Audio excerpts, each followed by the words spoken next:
চাওক ৰকিবুল হুছেইনৰতো চৰকাৰে আগবাঢ়িবই নোৱাৰে। তেওঁক মৰা বুলি যিটো অভিযোগ কৰিলে ৪৮ ঘণ্টা তেওঁ মেডিকেলেই নকৰিলে। ইয়াত এতিয়া আপুনি কি আগবাঢ়িব? যদি গাত একো আঘাত নাই আমি ছেকশ্যন কেনেকৈ লগাম? যোৱাকালি ৰাতি আহি পেলাই নগাঁও হস্পিটেলত তেওঁ মেডিকেল টেষ্ট দিছে আফটাৰ 48 আৱাৰ্ছ মোৰ টুইটৰ পিছত। গতিকে ইয়াৰ তদন্তটো তেওঁ নিজেই তদন্ত বিচৰা নাই।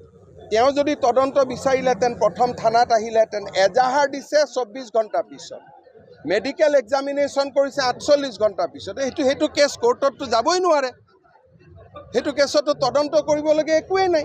ভিজুৱেল চাই ভিজুৱেলটোতো মানুহৰ বহুত ধৰণৰ আজিকালি ভিজুৱেল থাকে, বহুত এংগুলৰ ভিজুৱেল থাকে, তেনেকৈ তদন্ত নহয় নহয়। আপোনাক মই মাৰিলোঁ, কোনোবা মাৰ্ডাৰ হ'ল, বডিটো পোৱা নাই, কাৰোবাক মাৰিলোঁ, তেওঁৰ মেডিকেল এক্সামিনেশ্যন নাই, এতিয়া ভিজুৱেল চাই তদন্ত হয় নেকি ক'ৰবাত? তেওঁক যদি তদন্ত লাগে তেওঁতো নিজে আহিব লাগিছিলে থানালৈকে। গতিকে তেওঁ নিজেই তদন্ত বিচৰা নাই। এইবিলাক চব মইতো ভাবোঁ এইবিলাক কি আছে ভিতৰত মই ক'ব নোৱাৰোঁ। নিজৰ ভিতৰে কাজিয়া পেচাল, আজি কাজিয়া কৰিছে কালি ভাল হ'ব। গতিকে এইবিলাকত আমি সময় নষ্ট নকৰাই ভাল। আমি এডভান্টেজ আছাম, ঝুমুৰ এইবিলাকত সময় নষ্ট কৰাই ভাল আমাৰ কাৰণে। চাওক ৰকিবুল হুছেইনৰতো চৰকাৰে আগবাঢ়িবই নোৱাৰে। তেওঁক মৰা বুলি যিটো অভিযোগ কৰিলে ৪৮ ঘণ্টা তেওঁ মেডিকেলেই নকৰিলে। ইয়াত এতিয়া আপুনি কি আগবাঢ়িব? যদি গাত একো আঘাত নাই আমি ছেকশ্যন কেনেকৈ লগাম? যোৱাকালি ৰাতি আহি পেলাই নগাঁও হস্পিটেলত তেওঁ মেডিকেল টেষ্ট দিছে আফটাৰ 48 আৱাৰ্ছ মোৰ টুইটৰ পিছত। গতিকে ইয়াৰ তদন্তটো তেওঁ নিজেই তদন্ত বিচৰা নাই। তেওঁ যদি তদন্ত বিচাৰিলেহেঁতেন প্ৰথম থানাত আহিলেহেঁতেন, এজাহাৰ দিছে 24 ঘণ্টা পিছত, মেডিকেল এক্সামিনেশ্যন কৰিছে 48 ঘণ্টা পিছত। সেইটো কেছ কোৰ্টততো যাবই নোৱাৰে। সেইটো কেছতো তদন্ত কৰিবলগীয়া একোৱেই নাই।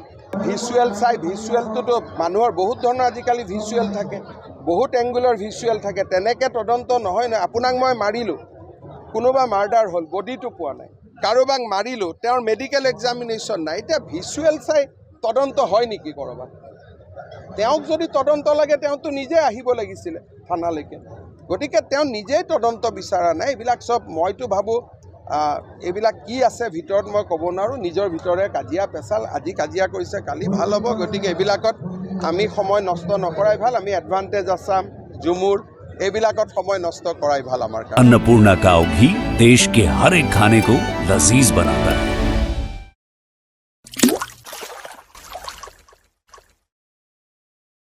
अन्नपूर्णा काव घी देश के हर एक खाने को लजीज बनाता है।